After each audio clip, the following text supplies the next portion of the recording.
Hey everyone, you're listening to Partee Time, my golf story with Kevin Walsh, and whatever special guest he has today, you can check me out on episode 9 of the podcast. Today I'm wearing Grayson clothes while I'm out practicing because I believe in look good, play good, and follow me on Instagram, Sophia Warren Golf, and hope you enjoy the rest of the show. It's Partee Time, my golf story, brought to you by Partee Drinks. Classically designed golf drinks for golfers by golfers. And the golf real estate pros Gene Walsh and Vince Visicaro. For your Southwest Florida real estate needs, check them out at suncoastdreams.com. Now here's your host, Kevin Walsh. Hey, what's going on? Welcome to the program. Got a great one for you coming up. Just our second female guest of the podcast. It's Partee Time, my golf story. And boy, does she have a great story to tell. Multiple stories to tell. Tracy Welch, who at one time was considered the best female golfer on Wall Street. She is the cousin of Brad Faxon. She's a mom of 3. She's in the wealth management business. And she has played in 24 USGA championships. Her start in golf, her family's golf story in many different ways is fascinating. So we're going to bring her on board in just a little bit. Definitely, you're going to want to stick around for that. I wanted to do a couple things. I wanted to talk a little bit of business as I often do. First of all, an update just on the growth of the podcast and ask for help.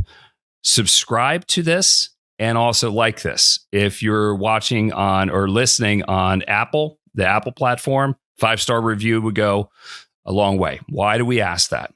You hear a lot of podcasters say that before, and they almost just say it like it's a nothing thing. What it does for the jabronis and the bean counters at different platforms, they mark that stuff, and it helps push you along in marketing platforms, and ultimately you can get paid for that.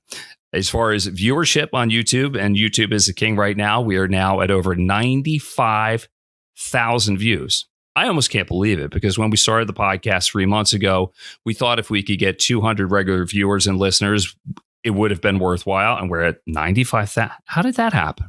I think the way it happened is because we've created a golf community where people come here and they don't get tired of listening to stories of interesting people. And that's what we're going to have for you today with Tracy Welch. All right. So like it and subscribe to it. And tell somebody about it. That's the best thing that you can do. Big thanks to Partee Drinks. That is the title sponsor of our program here. If you're looking for a drink alternative on the golf course, if you're tired of beer and those crappy seltzers, try a Partee. For golfers, by golfers. It makes all the difference in the world. One of the places that I want to highlight around the Suncoast region is the links at Greenfield Plantation. All right. Big customer. So go play golf there. Get some Partee, and on the way out across the street, fill up for gas at Lucky Mobile, and tell my buddy Val that Kevin sent you. All right, you can get some Partee for the way home or for when you get to home, and you can drink it safely. Also, big thanks to the golf real estate team of Vince Visicaro and Gene Walsh. If your dream is to live in a golf resort community or on a golf course, there's nobody better than Gene and Vince. Suncoastdreams.com is how you can get in contact with them. They are located at Lakewood National Golf Club, which is the home of 2 Arnold Palmer golf courses, and also the host of the LeCom Classic in late April. That's a Corn Ferry Tour event. It is the best golf community in America. 1,500 homes. Currently 41 are available for sale and 100 for rent. So if your dreams are to come here and spend some time in a great golf community, the best golf community in Florida, then Gene and Vince can help you out. So check them out. Their number scrolling across the bottom of your screen. Number is 941-220-4000. Okay, enough of the housekeeping stuff. Let's bring the big star of the show on here, Tracy Welch. I am so glad that you're with us. I've been looking forward to this for quite some time, and you're pretty excited too, aren't you? Yes, thank you so much for having me on. This is fantastic. Where are you joining us from? So I'm in Massachusetts, which is quite cold and rainy right now. And I'm physically on the 3rd floor of our house. This is our extra bedroom that when COVID hit, I turned into my home office. Not much golf going on right now in Massachusetts. What did you do this weekend? No, there's some skiing going on, but no golf. Hey, let's have some fun right out of the gates. How did you end up being named the best female golfer on Wall Street? And how is that? I mean, that just sounds like an incredible title to have. Yeah, no, it was pretty crazy. I was at work one day and I got a phone call and I kind of thought it was a spam call, but it ended up being a reporter from Golf Digest who had a lot of questions. And so they ended up publishing an article. I think it was like October of 2007. It was probably pretty hard for anyone to find a copy of the magazine because I think I bought them all to like share with my family. But I was number 25 overall, and I was the number one woman. So the number one was Trip Keeney, obviously a spectacular golfer, Walker Cup player, and so. But it was fun. It was very exciting. Yeah. Well, let's go back to the beginning. Where does your golf journey begin? Tell me the town that you grew up in, and maybe what life was like back then in your neighborhood. Sure. So I grew up in Winchester, Massachusetts, which is 8 miles north of Boston. And pretty much as soon as I could walk, I had a golf club in my hand. My parents still have it in the basement. It's kind of a Fred Flintstone type club, like a big orange mallet, so orange and blue putter. And so I would putt that around the house. My parents were super into golf. Actually, their first date was on a golf course. So it was something that I always did when I was little. At times I didn't get beyond the ball washer on the first hole. And a lot of times we played 3 holes. But when my first official tournament was a little Father's Day putting contest in 1976 when I was 4 years old. So going back a long time. And then from there, I got a lot more into it as I got older. And then starting at age 12, every summer from like 12 to 19, I went to golf camp. So it was just something I was quite passionate about. Now, there was some tennis mixed in, and did you like it? Did you not really like? What's the tennis story? So my mom, very accomplished golfer in her own right. So she won the Mass State Juniors, which is 13 and under, and the Mass State Juniors. But she always felt that there weren't a lot of girls that played golf. And so she very much was always encouraging me to play tennis. And I was like pretty good at tennis. But she was, wanted me to pursue it. And then at one point, I guess when I was 11, I came in third in the Mass State Juniors for golf. And then the next summer I was in a town tennis tournament and I got completely smoked. It was like the 12 and unders. I think I lost 6-0, 6-0. And I was like, this is it. I am like not doing this tennis thing anymore. And it wasn't because I like lost and felt defeated. I'm just like, I'm not passionate about this. Like I'm good at golf. Like, let me pursue that. So she backed off after that. Well, I know you're good at golf because I can easily access but I've seen your golf up close. I've caddied for you twice. I mean, what was that experience like? Were you like, who's this bum that they stuck me with? What's your memory of me caddying for you? It was the exact opposite. So as you know, we're at like a member 3 guest at the country club in Brookline. And all of a sudden I heard you were caddying. I'm like, wait, I have a sports anchor, like reporter on TV caddying for me. So it kind of like threw me for a little bit. And then obviously you're, a fantastic caddy, but like such an interesting person. And then hearing that, you had played golf at Purdue, a varsity golfer. So I just remember it was certainly like a lot of fun. So.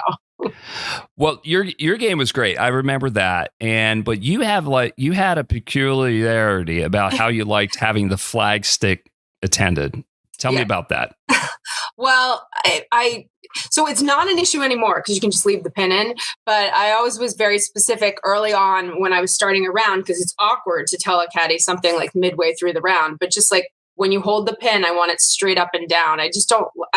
Visually, it doesn't appeal to me when sometimes caddies would try to give it the pro look and like lean it back. And so it just didn't work for me. So I probably, like, knowing me, I probably told you like when we were on the first tee, look, I just don't like that. So. No, yeah, I remember exactly what it was because it was clear I was tending it and you said, hey, make sure you hold that straight up. That's exactly how I like it too. I hate the pro lean. It's such pro jock stuff. It doesn't look, you would never putt to a hole that looks like that. Right. What are we doing? So I'm with you on that one because if it doesn't look right, how are you going to make a putt? Right. I mean, come on now. Now we don't have to worry about it so much with the rule changes. No. But one of the unintended consequences of that is I think it's actually slowed the game down a little because I wanted it. Oh, I want it out. And then it's limited space to put your hand in the hole. So the hole's getting damaged about that. Yeah, I definitely think that about the holes getting damaged.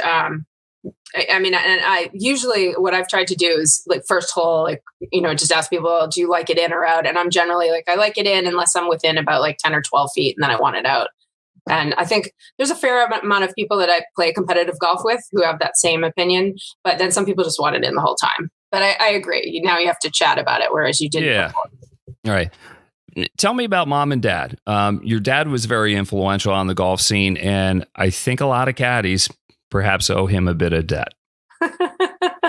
Yeah. So, my parents are great. As I mentioned, their first date was on the golf course, and very like supportive of my golf. My mom really, a terrific golfer. As I mentioned, she won the state junior juniors.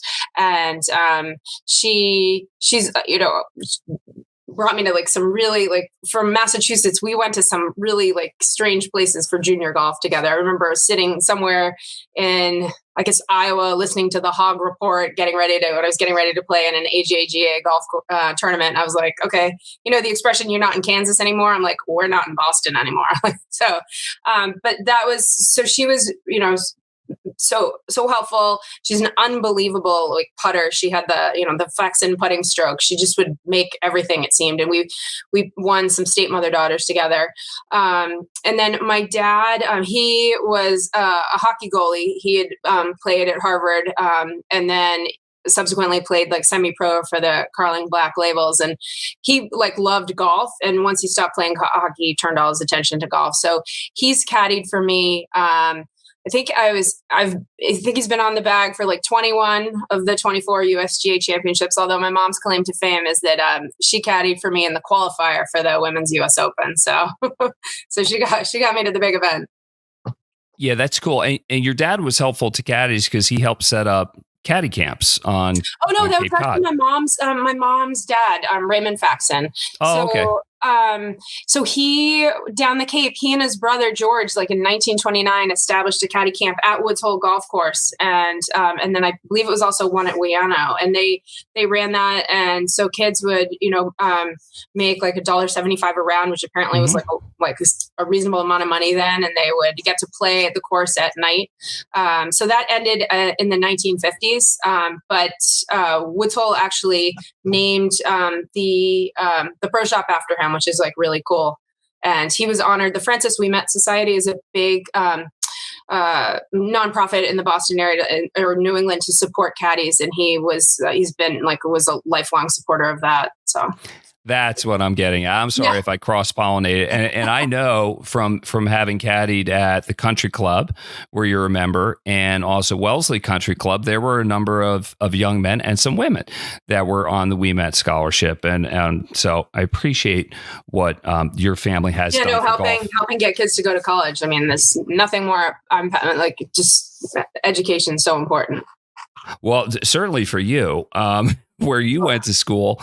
I want to get into that in just a second. But while we're talking about your mom just recently, first time you beat your mom, why was that a tipping point for you? So that was a big deal for me. So I had already won the state juniors at 13, and then I won the state juniors at 14, which was the 14 to 17-year-old division. So that was like a big deal for me. But what my dad said to me is like, listen, you can't start playing these national junior golf tournaments until you can beat your mother. So that the marker was out there. I had to deliver. So I finally beat her in the Winchester Ladies Club Championship the summer I was 16, and I was two down with 9 holes to play, and then I played like the best 9 holes of my life. So that was really exciting. So then that meant the next summer I played in something like nine AJGA events and the US Girls Junior as well. So, but I had to beat her because she was really good.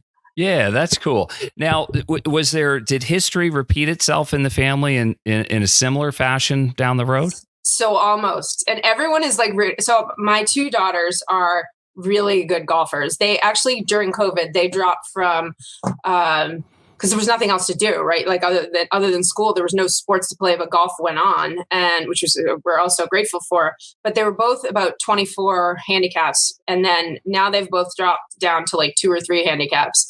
And So it's been exciting. My oldest daughter, Tori, she was recruited for golf and plays at Bates. She's a freshman there on the women's golf team.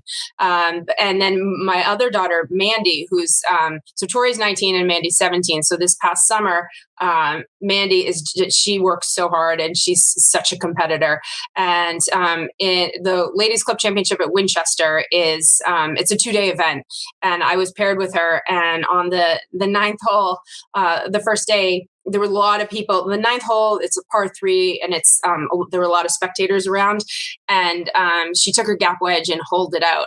It's like for a hole in one. So her first hole in one in front of a gallery. So she was so excited. So she went on to shoot. I think she had 70. She had 77 that day, and I had a 79 or 7. No, I was like 78. So in any event, she had a 1-shot lead after the first day, and literally like everyone was rooting for her. And on the second day, and I heard my mom say to her on the tee, like, Mandy, go out there and beat your mom. And I turned to my mom, I was like, couldn't you be a little more subtle? Could you just like not say it in front of me? And so she was laughing. She's like, oh, your dad's still rooting for you because he knows you only have a couple more years left. I'm like, okay, great. But anyhow, so that next day, so I was 1 back, but I ended up shooting 75, and it came down. I had to sink a 4-footer on the 18th hole. She birdied 18 and forced me to make a 4-footer to win by 1. So it was exciting. So not yet. History hasn't repeated itself, but it's not yet. But it's gonna happen, right? They have these unbelievable golf swings. So because I didn't start with video, and just their swings are great, and then in their short game, because they I work full time, so that they're like during the week practicing, and they're really good. It's been fun to see. Yeah. Tracy Welch is our guest here on It's Partee Time, My Golf Story, brought to you by Partee Drinks. If you're looking for a drink alternative to the tired, dumpy seltzers that a lot of people are drinking on the golf course, then give Partee a try. And for a list of the places where you can find it, log on to the internet at drinkpartee.com. And a big thanks to the real estate company. If your dream is to live on a golf course, or if you already live on one and you're looking to sell, no better golf real estate team on Florida's Southwest Coast than Vince Visicaro and Gene Walsh. You can find them at suncoastdreams.com, or you can call them at 941-220-4000. They're based at Lakewood National Golf Club, which is absolutely the premier real estate place in Florida. Some 1,500 homes, and 41 are available for sale and 100 available for rentals. So if that's something you're interested in, check them out, suncoastdreams.com. All right, back with Tracy here. What would you say your biggest win is, aside from beating your mother in the club championship? When did you feel like you arrived as a competitive golfer? So like my biggest win when I was like feeling really excited about golf, or just like over the whole course of my golf career? The course of your career. What is the one that you're most proud of, where you're just like, it just did the most for you, just personally, competitively, whatever? So I would say probably I won the State Am at Brayburn Country Club, where they're actually going to host the USGA Women's Mid-Amateur Championship this year. But it's, a course with a lot of history. And so this was in July of 2006. And what was significant about that is I had my daughter, Mandy. She was born in April of 2006. So this was only 3 months later. And I played out of my mind all week. And it was 5 matches. And 3 of them went to the 18th hole. 1 went to the 19th hole. And there were a couple times that I just thought I was completely dead in the match. And in the quarterfinals, I eagled the 14th hole. And then the next day I was down, not playing well. Like I was down in the match. And then I eagled the 15th hole. It was kind of bizarre. And then then it came to the 18th hole in the finals, and I was in the middle of the fairway with like a mid iron, and I was like, okay, you've hit the shot 1,000 times, and just do it again. And I put it on 10 feet above the hole, made the putt. It was straight downhill. It was motoring, but it went in the cup. So to win the State Am a second time was like such a huge thrill. And then my dad caddied for me, and it was just so fun. It was great. Yeah. You had Dr. Bob Rotella. There's a history of like Well, why don't you walk me through what a weekend with Dr. Bob Rotella is? Because there's a pretty good history when people go to visit him that they win soon thereafter.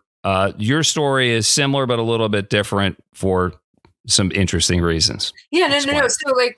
So Dr. Bob Rotella, obviously a highly, just an incredible sports psychologist. And my cousin Brad had worked very closely with him. And so through that, my cousin set up for me to go down there for a weekend. And I stayed at Bob and his wife's home in the Naples area. And it was really, for me, it was really interesting. And first I went in, I sat down and talked to him about golf. And one of the things, and he asked me a lot of questions about my golf. And one of the things he said to me is, that's like stuck with me since then, is that you really need to love your short game. And that was an eye opener for me, because I would have said the best part of my game was my, driving ability, like driving consistency. And I hadn't really thought of it that way before. I had read his books before I went. Golf's Not a Game of Perfect. And so but just to think of it, golf in that way about loving your short game was interesting. And so then the next day I went and played with him at his course, 18 holes, and just hearing him say, there's no perfect shot at any time with the short game. So it was definitely an eye opener for me.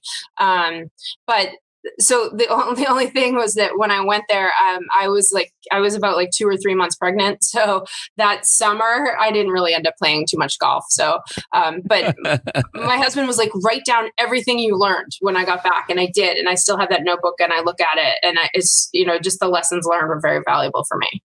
Yeah, I can tell.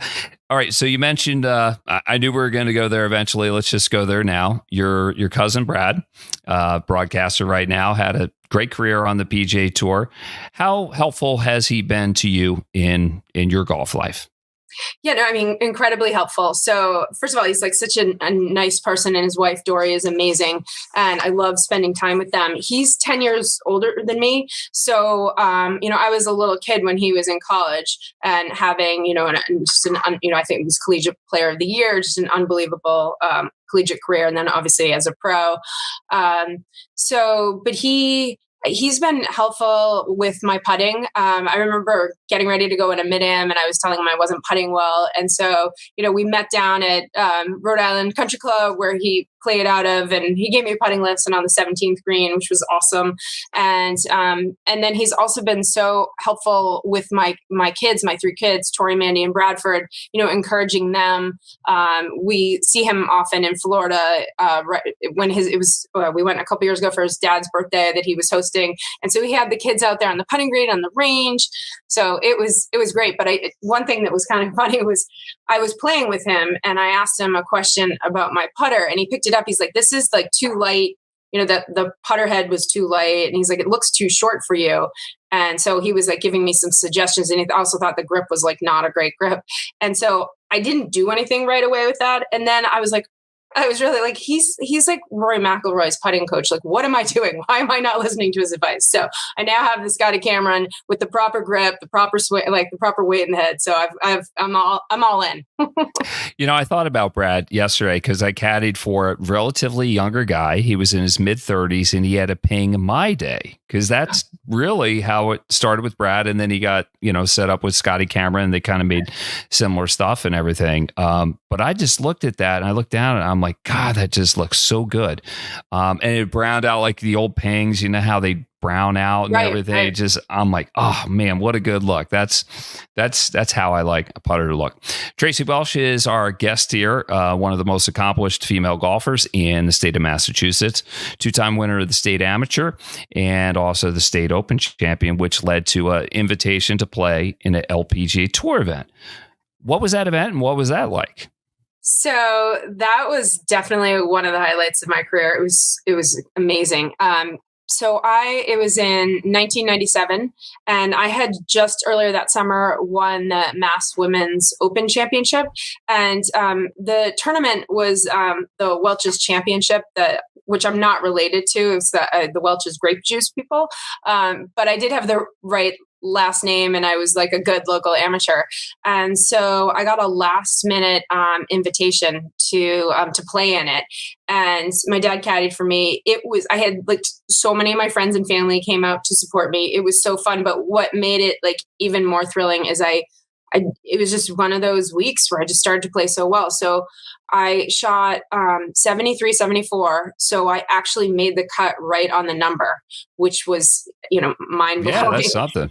And then, and so then I played the next 2 days. I think I went like 79, 78 or something like that. Like the next 2 days were sort of nondescript, but it was playing in this event was just like, it was just a thrill. The only thing that was like if there was like one thing I could change to make the story a little bit better is when I made the cut, I was in and I just missed by one group. I had the same score as her, but I wasn't paired with her with like Hall of Fame legend, like Betsy King. Like that would have been the icing on the cake. So I was in the group in front of her, but it was still like so cool. Yeah. Oh man. Any chance I could have to play in a pro event, I think I'd be over the moon with that. Let's go back to college. You may be the most educated person I know. 3 degrees from very prestigious universities. Let's start with Dartmouth. Why did you go there for undergrad? So I've always really liked school and been very academically driven. And my dad went to Harvard and played hockey there. But at the time, Harvard didn't have a women's golf team. They do now, but they didn't back then. And so so Dartmouth and Yale did, and I really loved Dartmouth. I just being up. I love to ski too when it's the off season, and just it just looks like the quintessential college in Hanover, New Hampshire. So I chose to go there, and because I'd played the AJGA, and a lot of the people that I was playing with, they were going to Southern schools. But I knew I didn't want to be a professional golfer, and I wanted golf to be part of my experience, but not my whole experience. And Dartmouth was absolutely perfect for that. Right. And then Harvard Business School. Why there? So I went from Dartmouth. I went straight to University of Virginia Law School. Oh, okay. I went to law school before Harvard Business School, and law school. So while I love Dartmouth, it was very cold. And so when I was selecting law schools, I wanted to be in a warmer spot. And Virginia also very much known as being one of the top corporate law schools in the country. So I went to UVA, and Charlottesville is a great place. It was a terrific 3 years. I actually met my husband there. I sat in front of him in corporate tax class, so I met him there. And whoa, no, stop right there, because I'm a sucker for romance stories. I know you love the romantic story between Kevin Roy and his wife Annie. Mm-hmm. How do you fall in love in corporate tax class? How does that work?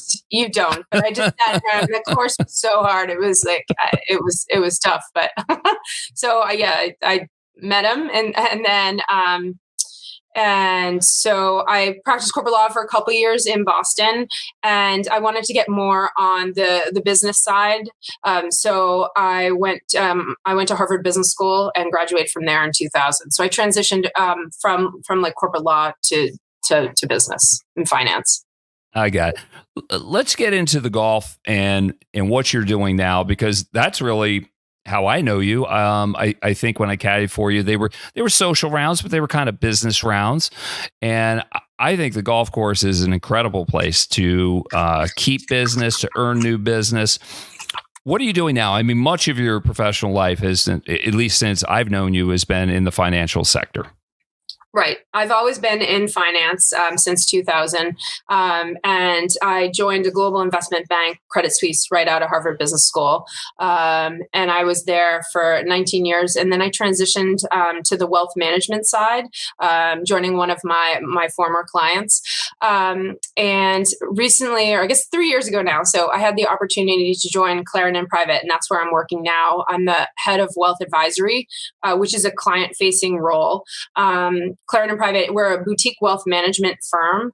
And so working with high net worth individuals, families, endowments, and foundations. And it's been really exciting. The reason why we were created and why we were founded was my boss, Mark White, the CEO. He's a former vice chairman of JP Morgan Private Bank. And he was asked to build out Clarendon Private. And the idea being that a lot of the big firms, they're too big, too impersonal. And so we're a boutique where you have the same best-in-class investments, but then you get the customization, the personalized service, and that just really high-level client service. So no 1-800 numbers. So I'm working with clients and both new and existing. So golf's really important in that role for me. Because you really get to know them on a personal level. And I'm a big believer of golf revealing character. It's just like, how are they when the chips are down? How are they when because at some point in a round, things are going to get a little bit sideways. And I just think it's the perfect opportunity. I mean, did you see that all along, that like somehow golf and being a good golfer was going to help you in business and life later on? I think, obviously not when I was like a teenager. It wasn't something that I thought about, but I definitely was like aware when I was going through, certainly through college and graduate school. And also, my mom had told me that golf had always been super helpful for her. She said that she got her first job through golf. But it's a great opportunity, as you said, to get out on the course, get to know people. And often you might not be talking business on the golf course. Maybe that comes afterwards or before at lunch, after dinner, during a drink. But it's that opportunity to get to know them in a social setting that's, usually pretty fun. And it's also the exposure to people that you might not otherwise have met. And for me, for example, early on in my career at Credit Suisse, I got invited to an investment banking golf outing at Shinnecock. And so it was I had the opportunity to play this magnificent course, but also meet other people in our organization that were much more senior than me that I wouldn't have otherwise met, and that people that could be like a mentor or a sponsor for my career. So it's been helpful in that way as well. Everything I have in my life, ultimately, there's a profound golf connection. Like my wife, ultimately, because I went to Purdue and I met her there. Every job I've ever had, there was a golf connection to things. It's such a good conversation starter. I can't imagine what my life would be without golf. What would your life be like without golf? Or is that just a hard place to go to because, maybe your story's similar to mine? I mean, it is hard to conceive of because it's something I do so much with my family, like growing up with my parents and then obviously my extended family. And it's the type of sport, like my grandfather, he made it to like 99 and a half and he was still out there playing golf at 92. So, that type of camaraderie and, the enjoyment that you can have with other members of your family, that would be hard to replace. And, my husband and I, he didn't play much before we met. And, I would describe him like as a weekend warrior. Like he loves to get out there and practice. And so I find that so valuable. Now, having said that, I'm very fortunate. I have a great family. If, suddenly I couldn't play golf tomorrow, I'd be okay. And when it snows in the winter here, I don't play golf. We go do other stuff. We go ski. So, but it is something that brings me a lot of joy. Yeah. It's a good life. So, the family thing, I keep hearing that theme, going back to your grandparents, your parents, now your children, everybody's involved. What are those family games like with the Adams and Walsh families? Does it get a little competitive? Is there any trash talking? Is it hashed out over dinner afterwards? Take me there. So we don't trash talk. So I know that might be surprising to people, but we don't. And I'm a little bit different than them because I'm the mom and I with my 3 kids, I want to see them do well. So yes, do I want to win? Do I want to beat them? Like when I was playing against my daughter, of course, but I want to win because I played well, not because she played poorly. It really makes me happy to see them improving. And my son, Bradford, who, just turned 16. I mean, he kills the ball. It's so fun to see how far he can hit it. And just the progress he's made. He's got a nice high, his swing finish. It looks like Colin Montgomery. It's nice and high finish. And it's really fun. But the kids themselves, they're super competitive with each other. Oh, Yeah. Well, as the mom, do you ever have to referee it and break things up and remind them that that's not a nice way to talk to your sister or your brother? I mean, because listen, my mom was breaking up fights all the time between me and my brothers. We've had that in the past. I think right now, given that they're at like 16, 17, and 19, it's more that it like simmers under the surface. But, the two girls and my son, who hits it furthest, who's like, who's had more pars in a row. And so, yeah. So my husband and I, we stay pretty level-headed out there on this one. That's cool. Hey, Trace, we're winding things down. We're getting a little tight on time here. What is, I know you're not playing much now because the weather's crappy up north, but what was the state of your game when you put the clubs away for a little bit? And what's next for you in a competitive standpoint, or just whatever with golf in your life?